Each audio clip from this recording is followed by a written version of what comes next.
이렇게 봅시다. 자, 여러분 필기하면서 따라오시면 되고요. 우리 필기용으로 나눠드린 프린트에 먼저 필기를 해놨다가 이번 주에 교재가 나올 거예요. 그러니까 다음 주죠. 다음 주 교재가 나올 거예요.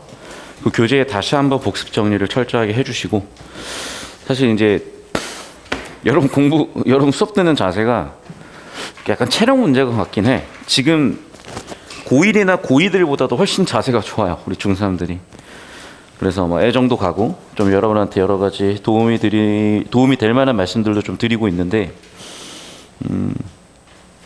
그 이태원 클래스라는 드라마 알잖아요. 그 누구지? 박서준 나오고. 아니 그냥 오다가 갑자기 유튜브가 딱 보여가지고 봤어요. 어떤 장면이냐면 거기에 조이성가 이제 걔가 되게 약간 경영적인 역할을 해주고, 그 단밤이라는 그 가게에서 박서준이 이제 거기서 오너고, 그런데 음식 맛이 너무 없는 거야. 그래서 이제 거기 조리장을 뭐 교체를 하자 이런 얘기를 했고, 박서준이 되게 대인배처럼 행동을 해요.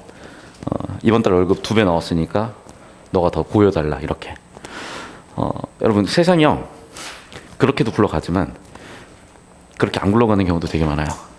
그래서 삼성 이제 창업자죠, 이병철 회장은 항상 뭐라고 했었냐면, 의심이 가면 사람을 쓰지 말고 썼으면 끝까지 믿어라 라고 얘기를 했고, 그래서 사실은 관상가를 데리고 다녔어요. 그래서 항상 최종 면접에, 신입사원을 뽑는 최종 면접에도 자기가 들어가고 관상가를 통해서 이 사람을 배신할 사람인지 아닌지를 항상 물어봤다고 하는 일화가 있습니다. 그래서 여러분 아직 이제 중학생이고 이제 고등학교 올라가고, 아직은 좀 세상의 쓴맛과 좀 옳은 모습들, 옳지 못한 모습들을 전부 다 볼 수 있는 나이는 아니에요. 그리고 교육적으로 필요한 나이 때는 사실 예쁜 거 보고 해야 돼요. 그래서 여러분한테는 교육적으로 그런 얘기들을 주로 하게 되겠지만, 결국에는 여러분 20살 이후에 너무 여러분이 그 교과서적으로, 너무 이상주의적으로, 너무 세상을 아름답게만 바라보면요 많이 다칩니다. 무슨 얘기를 하고 싶은 거냐면, 세상이 아름답지 않다는 얘기를 하는 게 아니라 헛된 기대를 하지 마라. 내가 가지고 있는 관점과 내가 가지고 있는 생각이 맞다는 생각을 애당초 버리셔야 돼요. 저는 그래서 되게 힘들었던 것 같아요. 왜냐하면 공부를 잘하려면 여러분, 항상 전국 수석들이 인터뷰를 하면 그런 얘기를 했거든. 우리 때는 교과서 중심으로 열심히 했어요. 정답이에요. 저는요 교과서만 가지고도 전국 수석이 될 수 있다고 정확하게 확인한 사람이에요. 서울대생이잖아. 모의고사 전국 7시등까지 했었잖아요. 그런 저도 보증할 수 있고, 제 주변에 그렇게 공부 잘했던 친구들도 전부 다 보증할 수 있어요. 정말 다시 한 번 말씀드리지만, 교과서 정확하게 이해를 하잖아요. 정확하게 습득을 하잖아요. 다 풀려요, 진짜로. 그러니까 일단 나는 그거부터가 좀 안타까운 거야. 왜?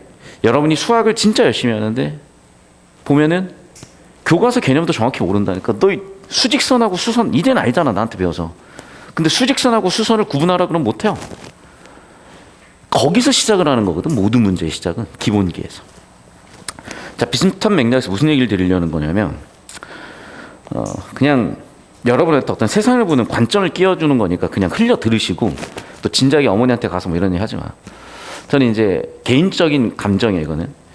이제 저희 데스크 선생님들 보면은 되게 어린데, 그러니까 제 입장에서 어리다는 거겠죠. 굉장히 실력이 있어요. 그래서 저분들은 되게 좋은 회사에서 좋은 사수를 만나서 좋은 교육을 받으면 굉장히 잘 되실 분들이고, 저는 이제 저런 직원들만 있으면 내가 세상에 못할 일이 없겠다라는 생각이 들 정도의 선생님들인데, 너무 안타깝게도 여러분 채점을 하고 있어요. 난 그게 너무 안타까운 거야. 무슨 얘기인지 알아요? 여러분 채점은요 사실은 구글 독세에다 넣으면 채점 다 나와요. 여러분 스스로 할 수도 있고. 그리고 사실 그 정도의 업무는 대학생 알바들이나 대학교 1, 2학년 알바들이 하면 그만이야. 사실은 그 친구들이 사회경험 쌓으면서 나이 20대 후반에 30대 초반에 커리어를 쌓아가야 되고, 자신의 분야에서 전문성을 쌓아야 되는, 그래야 40대 50대 이후에 생존을 담보할 수 있는 이 시대에 나의 30살에 우리 아이들 채점을 하고 있다. 나는 이게 좀 안타까운 거야. 왜냐하면 그게 하찮은 일이라는 게 아니라 그 사람이 할 수 있는 난이도나 그 사람이 잘할 수 있는 일들에서 훨씬 잘할 수 있는 가능성들을 이제 버리고 있는 걸 보니까 너무 안타까운 거죠. 저는 일을 많이 가르쳐주고 싶고 끌어주고 싶은데. 자, 이런 얘기를 하는 이유는 여러분들 이제 직장 생활 할 거 아닙니까? 한 10년 뒤쯤이면 금방 와요, 여러분. 고등학교 3년 금방 가고요. 대학교 4년 금방 지나갑니다. 그럼 바로 이제 취업할 거 아니죠. 그때부터 여러분이 이제 마주할 거예요. 그럼 다시 한번 얘기하지만 회사라는 곳을 이해하고 들어가셔야 돼요. 그냥 여러분 돈 주는 곳이 아닙니다. 여러분이 노력했고 고생했고 회사에 뭔가 대가를 줬을 때 그 대가를 받는 게 급여라는 생각을 하셔야 돼요. 자, 이런 얘기를 하는 이유는 마찬가지야. 이런 기본적인 뭔가 좀 세상을 바라보는, 근본적으로 뭔가 세상을 바라보려고 하는 그런 눈들이 없잖아요. 공부가 안 된다니까요. 공부가 안 돼요, 그거는. 제발. 무의미해. 그리고 그렇게 하지 않는 공부들은. 자, 오늘은 굉장히 중요한 지문입니다. 사실 이 한 지문으로 보통 한 12분, 10분씩 걸렸던 친구들이 시간을 절반 정도로 훅 낮춥니다. 여러분이 수능 국어, 특히 영어라든지 이렇게 정보량이 많은 시험들에서 어려운 이유들은요, 간단한 거예요. 지금 이 시대가 어차피 많은 정보량을 던져줍니다. 거기서 쳐내는 능력이 필요한 거거든. 또는 내가 문과를 갈지 이과를 갈지는 누구한테나 동등한 기회가 아닌 거야. 내가 법대를 갈지 의대를 갈지 사범대를 갈지도 누구한테나 동등한 기회가 아니에요. 내가 축구를 할지 농구를 할지 공부를 할지 동등한 기회가 아니라니까. 손흥민한테는요, 농구를 하는 게 가치 있는 기회가 아니야. 축구를 하는 게 가치 기회인 거죠. 나한테도 마찬가지예요. 내가 축구를 하는 게 가치 있는 기회가 될 수가 없어요. 저는 공부를 하는 게 가치 있는 기회가 되는 거죠. 그 얘기라는 거야. 한마디로 가치 판단을 할 줄 알아야 된다고요. 가중치를 줄 줄 알아야 돼요. 인생에 있어서도 정보에 있어서도. 오늘 그렇게 크게 두 가지를 배울 겁니다. 첫 번째는 넘쳐나는 정보들을 쳐내는 연습을 할 거고요. 두 번째는 가중치를 주는 연습을 할 거예요. 쉬운 말로 바꿔 쓰자면 선택과 집중하는 방법을 배울 겁니다. 자, 그래서 수능 독서에서 시간 단축이 안 되는 이유는 우리가 선택과 집중을 못해서고, 어떻게 선택과 집중을 할 것이냐. 수능 조물주, 수능 신, 수능의 신인, 수능을 창조하는 평가원의 마인드셋을 그대로 바라볼 거예요. 평가원은요, 잘 들어. 예술이라는 소재가 들어오면 정보의 틀을, 우리 배웠죠. 정보라는 거는 데이터가 아니라 이런 틀 안에, 폼 안에, information, 정보를 틀 안에 집어넣었을 때 정보가 된다. 데이터를 inform, 폼 안에, 틀 안에 넣었을 때 유의미한 가치 있는 정보가 된다라고 배웠죠. 그래서 앞으로 여기 나와 있는 모든 텍스트를 예술, 내용과 형식이라는 툴로 바꿀 거고요. 어려운 거 없어요. 예를 들면 내가 되게 실현을 당해 슬퍼. 그럼 슬픔의 감정을 담아서 시를 쓰면 그게 순수 서정시가 되는 거고요. 내가 돈을 많이 벌어서 자랑하고 싶어를 가사를 태워서 쓰면 그게 힙합이 되는 거야. 오케이? 그리고 내가 미적인 감각을 악기를 통해서 표현하면 그게 바로 기악이고요. 미적 감각을 사람의 목소리를 통해서 표현하면 그게 성악이 되는 거야. 그래서 모든 얘들 장르는 평가원 기준으로, 여러분 고등학교 국어 교육과정 기준으로 내용과 형식이란 틀로 보는 겁니다. 자, 그래서 우리는 이 지문도 마찬가지로 봐야 돼요. 여기서 나와 있는 수많은 단어 하나하나들이 중요한 게 아니라 결국 이 사람들이 어떤 생각을 가지고 폼 안에 집어넣으라고 했는지 볼 것이고, 그게 이 두 가지 축입니다. 그래서 예술, 내용과 형식으로 보시면 되겠고요. 일단락 주제는 하이퍼 리얼리즘에 대한 정의로 시작을 하는데, 예술이기 때문에 하이퍼 리얼리즘에 대한 정의를 이렇게 하는 거죠. 현실에 존재하는 것을 실제 존재하는 것처럼 재현하는 것. 내용을 이런 기법을 통해 쓰는 것. 자, 그럼 하이퍼 리얼리즘만 가지고는 충분히 설명이 안 될 수가 있으니까 먼저 예술에서 얘기하는 내용과 형식이라는 것을 현실성과 사실성이라는 이름으로 바꿔서 성격을 규정을 하고요. 그 뒤에 하이퍼 리얼리즘과 팝아트의 비교 대조를 해요. 둘 다 내용은요, 현실성이 높아요. 1960년대 존재했던 자본주의 일상을 표현했다는 점에서 내용과 주제는 공일하지만, 공통점이지만 차이점이 있다면 하이퍼 리얼리즘은 있는 그대로 정말 정밀 묘사를 해요. 사람인 줄 알았더니 그림이야, 이런 느낌이야. 반면에 팝아트는요, 누가 봐도 사람이 아니야. 그런데 되게 가정했지만 느낌이 있어. 예를 한번 볼까요? 인터넷에다가 하이퍼 리얼리즘이라고 쳐볼게요. 하이퍼 리얼리즘. 그러면 아무거나 이미지 한번 볼게요. 이게 다 그림이야, 얘들아. 진짜 사진 같잖아요. 전부 다 사람이 그린 그림이에요. 전부 다. 그 다음에 팝아트는 여러분 되게 많이 알고 있는 그런 화풍이에요. 이런 거예요. 완전히 다르죠. 봐봐. 아까 그거는요, 굉장히 진짜 그림이 아니야. 사진 같아, 실제. 영화 같아요.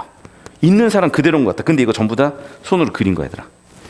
반면에 얘는요, 누가 봐도 그림이죠.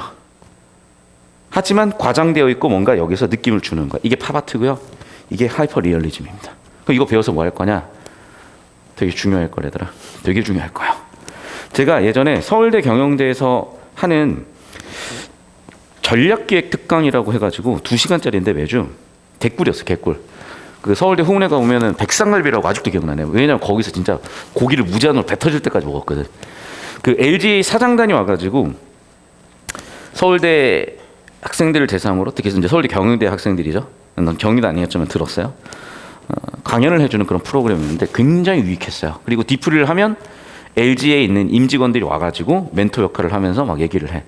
근데 이제 대학생들은 꼰대들하고 무슨 얘기를 하고 싶겠어요. 그래가지고 대학생들끼리 모여가지고 막 술 먹고 이러고 있어.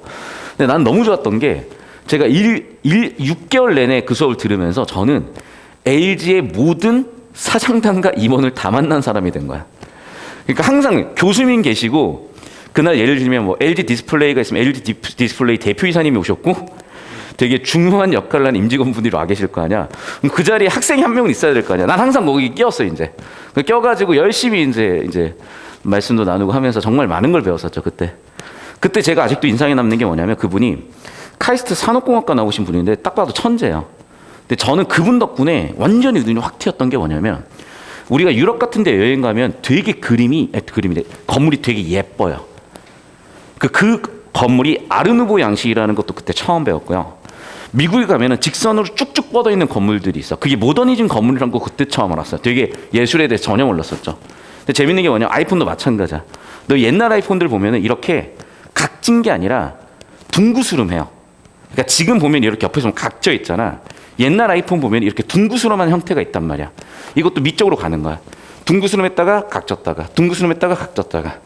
마찬가지야. 스키니진이 유행했다가 바지가 펑퍼짐해졌다가, 스키니진이 유행했다가 바지만 펑퍼짐했다가, 이런 식으로 왔다 갔다 하는 거거든요. 건물 양식도 곡선으로 갔다가 직선으로 갔다, 곡선으로 갔다 직선으로 갔다. 자, 그런데 이게 여러분 미술만 그러냐? 아니, 우리 인생사도 그래요. 경제도 그래요. 호황 있다가 불황 있다가, 호황 있다가 불황 있다가. 우리 인생도 좋았던 때가 있고 안 좋았던 때도 있고 되게 많은 걸 배웠었어요. 그러니까 여러분, 국어라는 과목은 그런 과목이라는 거예요.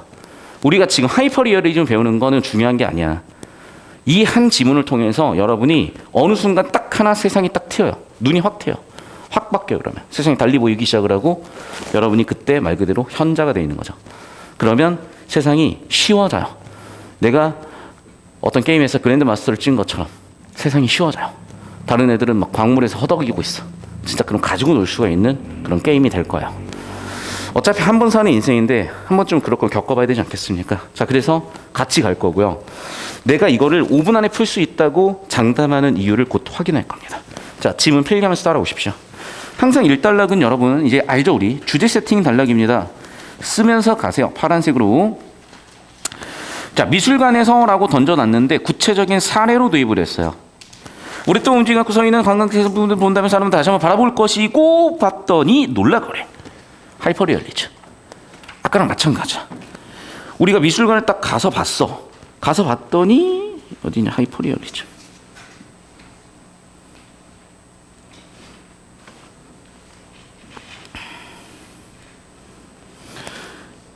예를 들면 이거 사람 물에 빠졌나 해서 봤더니 그림이네, 뭐 이렇게 된기도 하는 거고, 예를 들면 꼬맹이가 아니라 사람이 그림을 그리고 있잖아요. 미술관 가면 약간 이런 느낌이 든다는 거죠. 맞잖아. 꼬맹이인가 하고 있는데 화자가 좀 그림 그리고 있잖아. 눈동자 색칠하고 있잖아요. 이런 느낌이요. 그래서 그것이 미술작품이라는 걸 알게 되면 깜짝 놀랄 것이다 사례로 도입을 했어요. 야, 놀라지? 라고 어그로 끈 거죠. 그러니까 여러분 봐봐. 이거는 여러분 눈높이에 맞춰 설명을 할게요. 그러니까 주제라는 건요, 강조를 해야 되는데 그래야 사람들이 주목을 할 거 아니야. 강조라는 건 쉽게 얘기하면 우리가 얘기하는 어그로야, 어그로. 유튜브 썸네일 어그로가 끌려야 볼 거 아니야. 그럼 비슷한 거야. 그러니까 그렇게 강조를 하는 거야. 글 안에서도. 야, 이건 주제야라고 강조하는 거야. 어그로 끄는 거야. 그게 뭐야? 이런 사례 도입일 수 있다는 거야. 자, 그러면 이처럼이라고 얘기하는 건 뭐냐면 지금까지 나와 있는 정보를 요약하는 거잖아요. 그럼 여러분 글을 읽다가 뭔가 너무 이해가 안 되거나 처리가 안 될 때는 이런 이처럼 같은 이런 지시형에 집중을 해주는 거예요. 그럼 앞쪽 내용을 다 요약을 해주잖아. 그럼 우린 일단락에서 다 필요 없어. 파란색하고 주황색 형광펜만 보면 돼. 하고 싶은 얘기는 뭐라고요? 하이퍼 리얼리즘에 대한 정의를 하고 있잖아요. 근데 여기서 하나 더 잘 들어야 돼요, 여러분. 제가 녹색으로 쓰는 건요, 알아야 되는 것들이요. 필수적으로, 지식적으로. 제가 얘기했죠. 현실에 존재하는 것을, 즉, 이 예술에서 다루는 내용이죠. 실제라고 믿을 수 있도록 재현하는 거. 예술에서 얘기하는 형식이죠. 그래서 끝났어요, 벌써. 하이퍼 리얼리즘 뭐예요? 현실에 존재하는 것을 진짜야? 라고 믿을 수 있을 정도로 재현하는 게 하이퍼 리얼리즘, 아까 그 그림들이라는 겁니다. 끝났어요, 이제. 글의 주제는 하이퍼 리얼리즘이고요. 하이퍼 리얼리즘은 설명 끝이고 이미 이걸로 정답은 다 나올 겁니다. 자, 뭐 끼키 한 20초 걸렸겠죠, 여기까지. 2단락 볼게요. 관광객처럼 위쪽에 나와 있는 예시를 다시 한번 도입해 준 거야. 우리 주변에서 흔히 볼 수 있는 것을 대상으로 하면, 여러분 대상 바꿔 얘기하면 내용입니까, 형식입니까? 내용이죠. 그래서 현실성이라는 예술의 한 특성은 결국에는 예술의 내용에 관련된 것을 현실성이라고 하는 거고, 있는 그대로 재현을 했죠. 이거는 예술의 기법이자 형식이겠죠.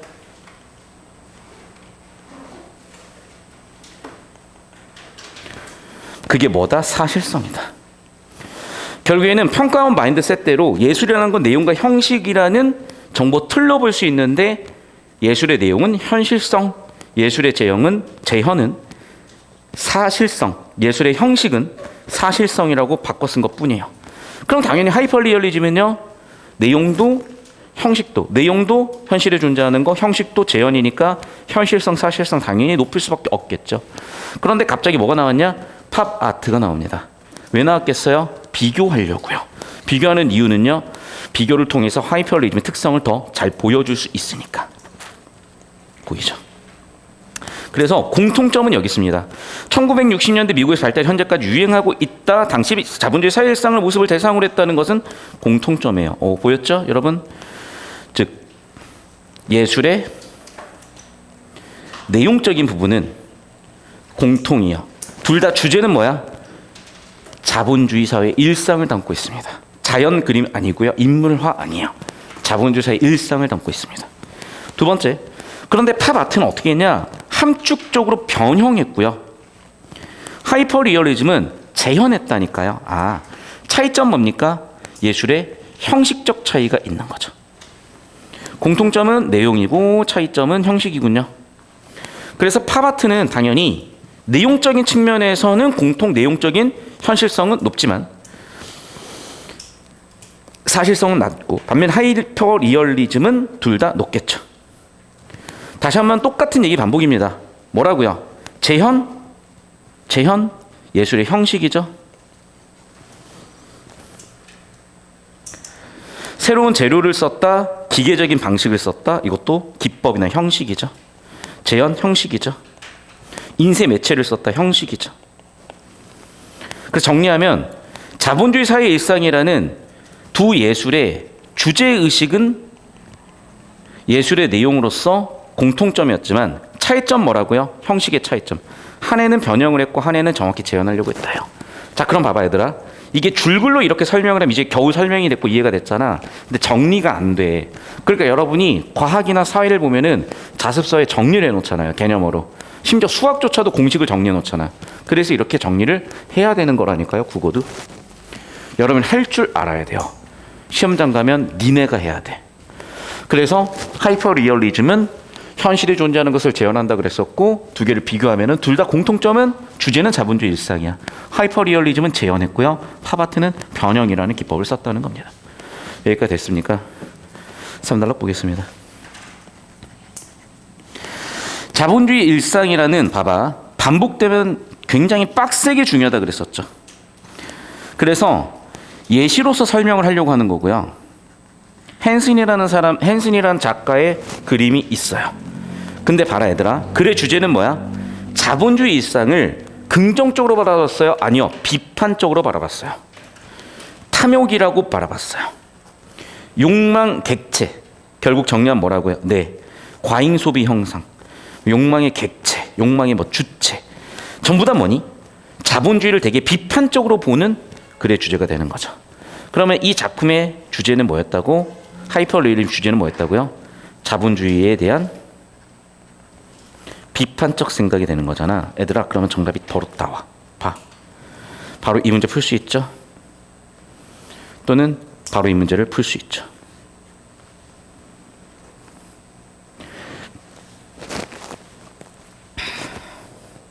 정답은 1번. 왜?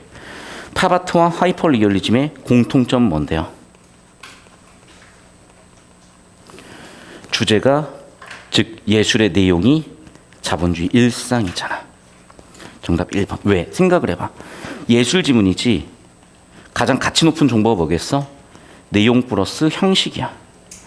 그럼 여기서 뭘 묻고 있어? 내용이야. 지금 팝아트 하이퍼리얼리즘 둘 다 뭘 물어보고 있어요? 자본주의 일상이라는 공통된 주제를 다루고 있으니 이런 주제가 정답되는 확률은 87%가 넘는다 그랬었고, 따라서 역시나 1번 정답으로 끝난 거야. 여기까지 이해됐습니까? 두 번째. 잘 봐. 두 번째. 17번도 마찬가지인데 정답 바로 5번이 보여요. 왜? 합리적 소비요? 아니요. 비판하고 있잖아. 자본주의 비판하고 있잖아. 적절하지 않은 건 정답 5번 끝이라고. 내가 5분 컷이 나온다는 느낌을 알겠어요? 이 느낌이야, 얘들아. 잘 들어. 수능 지문에서 제일 쉬운 지문에 속해요. 이 정도는 보통 다 맞아. 그러니까 너희가 다 맞췄어, 지루해 하면 안 돼. 5분 안에 풀어야 돼요. 5분 안에 풀면서 다 맞아야 돼요. 수학에서 30번 문제랑 1, 2번 문제가 똑같은 배점은 4점이야. 근데 누가 30번 문제 푸는 시간만큼 1, 2번에 시간 투자를 합니까? 1, 2번은 10초 컷이지. 똑같아 해도. 됐죠, 여기까지? 자, 그럼 봐, 얘들아. 다시 한번 얘기하지만 예술의 내용을 다루고 있잖아요, 3단락은. 그럼 이제 뭐를 다뤄줄 차례야? 예술의 형식을 다뤄줄 차례야. 예술의 형식 뭐라고 나와 있어요? 여기는 기법이라고 나와 있죠. 됐죠? 어떤 기법을 썼대요? 실물에다가 형틀을 집어넣어서 실물 그대로 형틀을 뜨는 실물 주형 기법을 썼대요. 끝이 여러분. 그러면 자, 그러면 여러분 저 따라오세요. 글의 주제는 뭐라고요? 네, 하이퍼리얼리즘. 하이퍼리얼리즘의 예술의 내용은 뭐라고? 현실에 존재하는 것을, 형식은 뭐라고요? 그대로 재현했대요.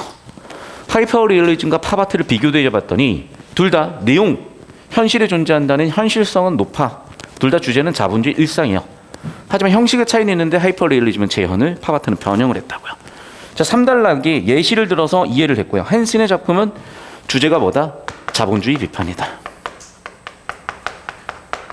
어머나, 이것만 똑바로 잡았어도 두 번째 문제 5번 선지 바로 골라지죠. 그리고 다시 한번 여기까지 엮어봤더니 첫 번째 문제 정답 바로 골라지죠. 이 느낌이라는 거야. 이렇게 수능은 설계가 돼 있어요. 자, 그럼 당연히 이제 형식도 물어볼 차례가 됐잖아요. 형식을 물어보겠지. 뭘 썼다고요? 실물 주형 기법을 썼다고요. 자, 그리고 팁을 드릴게요. 좀 이따 세 번째 문제를 볼 텐데 이렇게 보기 있는 문제는 크게 두 가지 유형이 있어요. 첫 번째는 뭐냐면 지문 정보가 좀 더 일반적인 원리인 경우가 있어. 그거를 위계라고 표현하거든요. 그러니까 예를 들면 이런 거야. 우리나라 토종 강아지는 뭐 진돗개도 있고 삽살개도 있고 뭐 풍산개도 있다.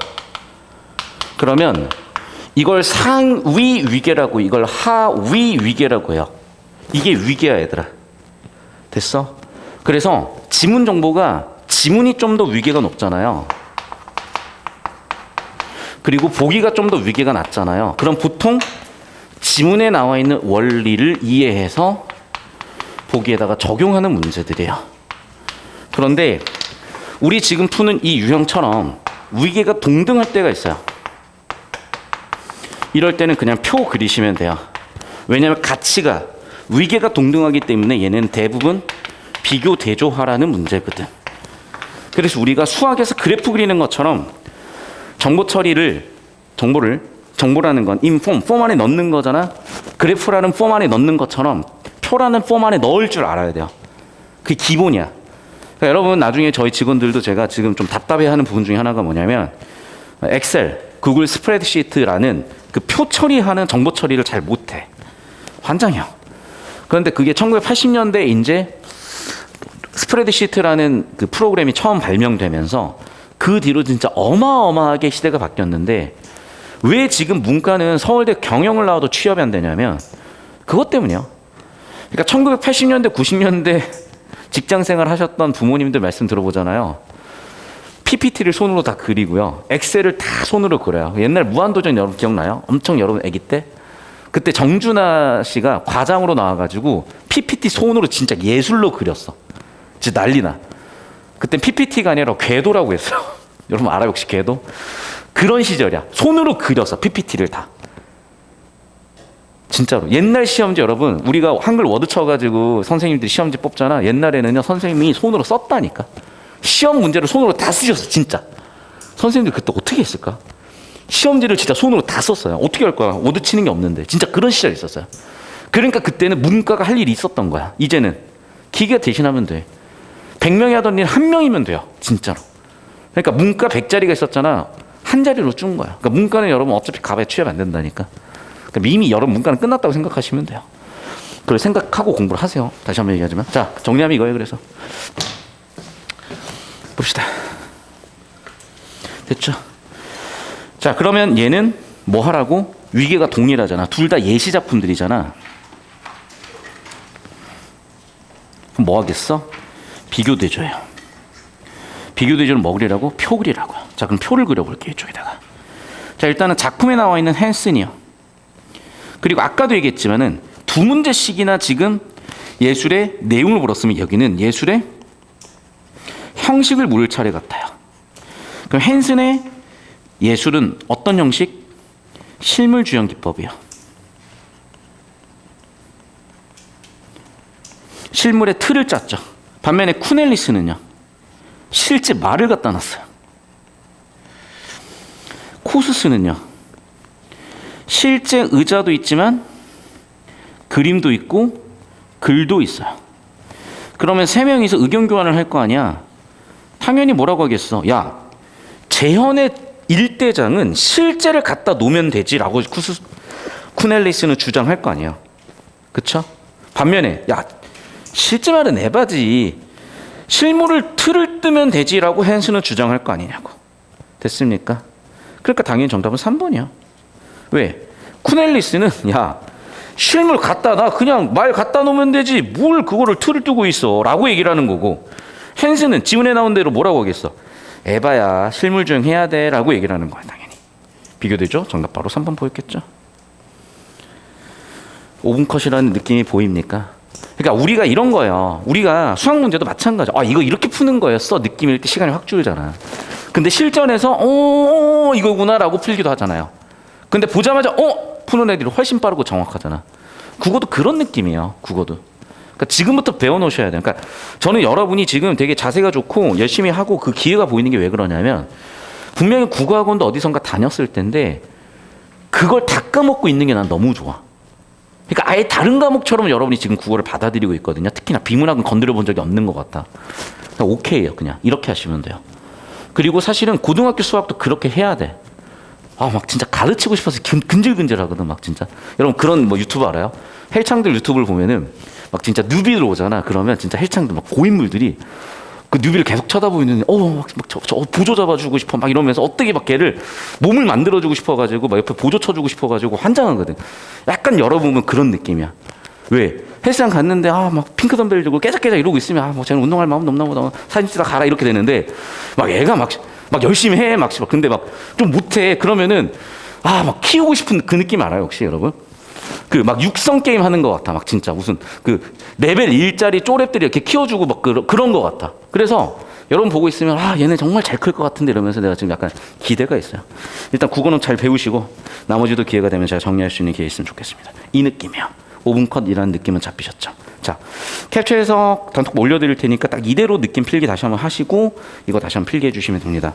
자, 필기 끝나고 한 5분 정도 쉬었다가 아까 풀었었던 지문 이어서 갈 거예요. 영상 잠깐 끊겠습니다.